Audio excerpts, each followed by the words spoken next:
देवगुरु बृहस्पति 1 मई 2024 को अपना राशि परिवर्तन करने जा रहे हैं। तो बृहस्पति के राशि परिवर्तन का प्रभाव धनु लग्न या धनु राशि वालों पर किस प्रकार से पड़ने वाला है। अगले 1 साल तक बृहस्पति देव आपके जीवन में किस प्रकार के परिवर्तन लेकर आने वाले हैं। देखिए, बृहस्पति आपके प्रथम भाव और चतुर्थ भाव के स्वामी होकर आपकी राशि से छठे भाव में गोचर करेंगे। 1 मई 2024 को ये आएंगे वृषभ राशि में और 14 मई 2025 तक वृषभ राशि में ही गोचर करेंगे। हमारे ज्योतिष शास्त्र में बृहस्पति को बहुत ही शुभ ग्रह माना जाता है। इन्हें जीव कारक ग्रह भी कहा जाता है। बृहस्पति जिस भाव में बैठते हैं, शास्त्रों के अनुसार उस भाव का कहीं ना कहीं से ये नाश करते हैं, लेकिन जहाँ पर इनकी दृष्टि पड़ती है वहाँ पर ये अमृत के समान फल प्रदान करते हैं।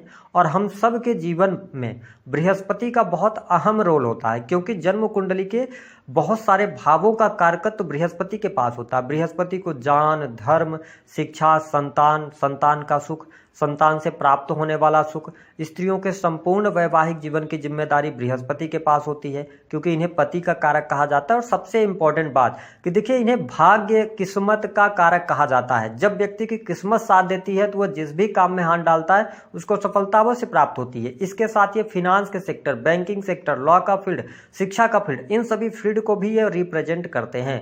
तो बृहस्पति अब शुक्र प्रधान राशि में जा रहे हैं, तो निस्संदेह धनु राशि वालों आपके जीवन में ये कुछ बड़े परिवर्तन को दिखा रहे हैं। आपके जीवन में कुछ बड़े बदलाव आने वाले 1 साल के अंदर देखने को मिलेंगे। स्पेशली देखिए, प्रथम के स्वामी होकर 6 हाउस के अंदर इनका गोचर हो रहा है। देखिए, जन्म कुंडली का 6वां भाव अच्छा नहीं माना जाता है, तो यहाँ पर बृहस्पति आके पीड़ित हो जाएंगे। तो थोड़ा सा क्या है, 6 हाउस रोग, ऋण और शत्रु का है, लेकिन शर्त एक यह भी लगती है कि जिस भाव में बैठते हैं उस भाव का नाश करते हैं। तो कहीं ना कहीं से आपको ये शत्रु से मुक्ति दिलाने का काम करेंगे, शत्रुओं को पराजित करवाएंगे, क्योंकि जहां बैठ रहे हैं वहां पे क्या कर रहे हैं, नुकसान कर रहे हैं। तो किसका नुकसान करेंगे? शत्रुओं का। आपका ऋण समाप्त हो सकता है, लेकिन आपको थोड़ा सा हेल्थ को लेकर कॉन्शियस रहना पड़ेगा, क्योंकि 6 हाउस रोगों का है। तो आप यदि अपने खान पान पर ध्यान नहीं रखते हैं तो कहीं ना कहीं से आपको पेट से संबंधित समस्या, लीवर की समस्या परेशान कर सकती है। तो अपने हेल्थ को लेकर अगले 1 साल तक आपको थोड़ा कॉन्शियस रहना पड़ेगा। लेकिन बृहस्पति की दृष्टि जहां पर पड़ती है वहां पर ये अमृत के समान फल प्रदान करते हैं। तो देखें, बृहस्पति की पंचम अमृतमय दृष्टि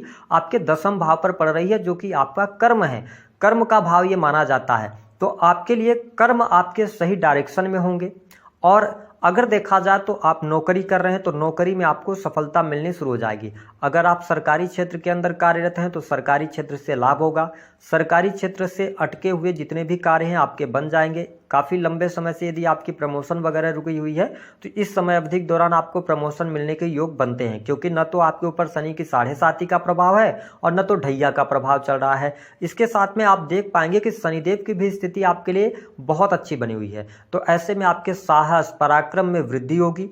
साथ ही आप देख पाएंगे कि आपके द्वारा किए गए कार्यों की प्रशंसा भी आपको प्राप्त होने वाली है। साथ ही 10वें भाव में केतु देव पर इनकी दृष्टि पड़ रही है। देखिए, केतु देव के 10वें भाव में गोचर करते ही आपका मन कार्य क्षेत्र में नहीं लग रहा था। आप अपने कार्य क्षेत्र में डिटैच हो रहे थे। आप या आपके साथ ऐसा चल रहा था कि यदि आप प्राइवेट सेक्टर के अंदर नौकरी कर रहे थे तो बार बार आपको नौकरी चेंज करना पड़ रहा था। आपको अपने कार्य क्षेत्र से संतुष्टि नहीं मिल पा रही थी। अब आप देखेंगे कि यहाँ पर बृहस्पति के शुभत्व दृष्टि पड़ने की वजह से कार्य क्षेत्र में सफलता, नौकरी में सफलता, नई नौकरी की संभावनाएं। यदि आपने पहले से कोई एग्जाम दिया हुआ है शिक्षा के फील्ड के अंदर तो आपको हो सकता है कि यहाँ पर लाभ मिल जाए। कोई ना कोई बड़ी खुशखबरी करियर को लेकर मिलेगी। तो मैं करियर वाइज बहुत अच्छा देख रहा हूँ। साथ ही यदि आप बिजनेस, व्यापार कर रहे हैं तो व्यापारिक जीवन से लाभ होगा। काम कारोबार में वृद्धि आपको देखने को मिलेगी। इसके साथ देखिए, 10वें भाव पर जब बृहस्पति की दृष्टि पड़ती है तो आप यदि नए कार्य की शुरुआत करेंगे तो उस कार्य में आपको सफलता मिलती है। तो आप नए कार्य की शुरुआत भी कर सकते हैं। यदि आप नए बिजनेस की तरफ बढ़ना चाहते हैं तो बिल्कुल आप शुरू करें, आपको लाभ अवश्य प्राप्त होगा। देखिए, लग्नेश आपके 6 में आए हैं, तो जो लोग शेयर मार्केट वगैरह आदि में पैसा लगाते हैं वहां पे आपको नुकसान होगा। मैं स्पेशली आपको टैग करके बता दे रहा हूं कि आपको 5th हाउस से रिलेटेड चीज़ों में थोड़ी सी प्रॉब्लम क्रिएट होगी। इस बात को आप नोटिस करके चलिएगा। बृहस्पति की जो 7वीं दृष्टि है वो कहाँ पर पड़ रही है? आपके 12th हाउस पर पड़ रही है। तो सबसे इंपॉर्टेंट बात यह है कि जो लोग विदेश जाने के लिए प्रयासरत थे, आप प्रयास कर रहे थे, वीजा वगैरह नहीं लग पा रहा था, तो अब आप देख पाएंगे कि इस दौरान प्रयास करने पर आपको सफलता प्राप्त होगी। यदि आप विदेश जाकर पढ़ाई करना चाहते हैं, विदेश जाकर सेटल होना चाहते हैं, वहाँ पर नौकरी प्राप्त करना चाहते हैं, तो यह समय आपके लिए अनुकूल है। यदि आप ऑलरेडी विदेश में रह रहे हैं तो गोचर तो आपको सपोर्ट कर रहा है। गोचर के आधार पर चीज़ें आपके लिए बहुत अनुकूल होती नजर आएंगी।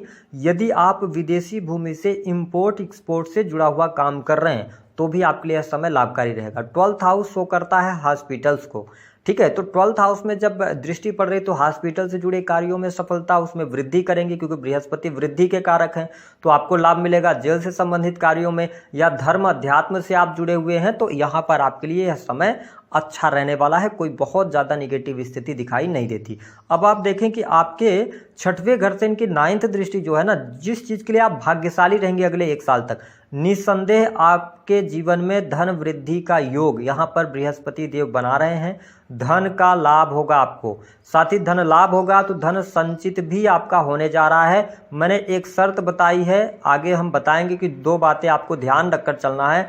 परिवार कुटुंब के साथ आपके रिलेशन बेहतर होंगे। परिवार कुटुंब में शुभ और मांगलिक कार्यक्रमों पर पैसा खर्च होगा। शुभ और मांगलिक कार्यक्रम होंगे। परिवार के सदस्यों के बीच में आपके रिलेशन अच्छे रहेंगे। साथ ही आप देख पाएंगे कि परिवार में सदस्य की संख्या में वृद्धि होगी। ऐसी चीज़ें देखने को मिलेगी। जो धनु लग्न अथवा धनु राशि वाले जातक सर्विस प्रोवाइडिंग के कार्य करते हैं उनको सफलता प्राप्त होगी। उसके साथ ही वाणी कंसल्टेंसी से जुड़े कार्यों में भी आपको सफलता प्राप्त होगी। यदि आप कम्युनिकेशन के फील्ड से जुड़े हैं तो यह समय आपके लिए अच्छा रहेगा क्योंकि बृहस्पति आपके नॉलेज में वृद्धि करने जा रहे हैं। एक बात का अवश्य आपको ध्यान रखना है कि यदि आप कोई प्रॉपर्टी से जुड़ा हुआ काम करते हैं, प्रॉपर्टी डीलिंग वगैरह से जुड़े हुए हैं, है ना, तो कंस्ट्रक्शन लाइन से जुड़कर काम कर रहे हैं तो आप ओवर कमिटमेंट मत कीजिएगा। और जो भी आप काम कीजिएगा तो डॉक्यूमेंट्स को बहुत अच्छे तरीके से जांच पड़ताल करने के बाद आपको सिग्नेचर करना है। किसी भी क्लाइंट से रिलेटेड आप काम कर रहे हैं, ऑर्डर्स वगैरह लेने का काम करते हैं, तो आपको ये ध्यान जरूर देना है कि आप सामने वाले से ओवर कमिटमेंट तो नहीं कर रहे हैं, ठीक है। या सर्विसेज आप अपनी जो प्रोवाइड करा रहे हैं उसमें आप ज़्यादा तो चीज़ें नहीं दे रहे हैं, तो इन चीज़ों का आपको थोड़ा सा कैलकुलेट करके चलना होगा। अन्यथा क्या होगा ना कि कस्टमर आप पे बहुत ज़्यादा हावी होने का प्रयत्न करेंगे, तो इसका आपको ध्यान रखना है। इसके अतिरिक्त अगर देखा जाए तो यहाँ पर प्रेम संबंध के मामलों के लिहाज से समय थोड़ा सा विपरीत जा सकता है। प्रेम संबंधों में उतार चढ़ाव की स्थितियाँ बन सकती हैं। धनु लग्न और धनु राशि वालों को किन 2 बातों का ध्यान रखना है जिससे कि आप अमीर हो सकें? पहली बात तो देखिए, कहते हैं हेल्थ इज वेल्थ, यानी आपको अपने स्वास्थ्य को लेकर नज़रअंदाज नहीं करना है क्योंकि बृहस्पति हमने बताया कि वृद्धि के कारक हैं। अगर आप किसी भी बीमारी को इग्नोर कर रहे हैं तो निसंदेह आज आप इग्नोर कर ले जाएंगे, लेकिन आगे चल के आपको प्रॉब्लम क्रिएट होगी। तो इस वजह से ये है कि अपनी हेल्थ में आपको थोड़ी बहुत भी उतार चढ़ाव की स्थिति देखने को मिलती है तो आप तुरंत उसका इलाज जरूर कराएं, अन्यथा ये चीज़ें ज़्यादा बड़ी हो सकती हैं। दूसरी बात कि मैंने बताया कि आपके 5th हाउस के अंदर शनि की दृष्टि पड़ रही है, ठीक है, और 5th हाउस में नीच की दृष्टि है। तो इंपॉर्टेंट बात यह रहेगी कि संतान के साथ में यदि कोई बातचीत होती है तो उसको आप बातों के द्वारा सुलझाने का प्रयास कीजिएगा। अपने पैसे को शेयर मार्केट वगैरह आदि में मत लगाइएगा क्योंकि नीच की दृष्टि बृहस्पति की 5म भाव आपका एक्टिवेट नहीं है, तो आपको शेयर मार्केट से, गैम्बलिंग वगैरह से या जो आजकल ऑनलाइन के ऐप वगैरह आते हैं इसमें आप भयंकर नुकसान सहने वाले हैं अगले 1 साल तक। तो इन चीज़ों से आप बचिएगा। बृहस्पति आपको आशीर्वाद दे रहे हैं, अपने कर्म कीजिए, आपको लाभ अवश्य प्राप्त होगा। उपाय क्या करना है? केवल और केवल एक ही उपाय करें, भगवान विष्णु की आराधना करें, गुरुजनों का सम्मान करें। ध्यान रखें कि इस 1 साल में 6 हाउस के अंदर गुरुदेव बृहस्पति हैं, तो आप एक काम कर सकते हैं, किसी भी धार्मिक स्थान में कोई सेवा का कार्य कर सकते हैं। आप बृहस्पतिवार के दिन जाकर वहां पर झाड़ू लगा दीजिए या गरीबों को वहां पर भोजन करा दीजिए। जितना भी स्वेच्छा हो, जो भी आपसे बन सके, धार्मिक जो स्थान है उन पे आप साफ सफाई का काम करते रहेंगे तो बृहस्पति आपको अच्छे रिजल्ट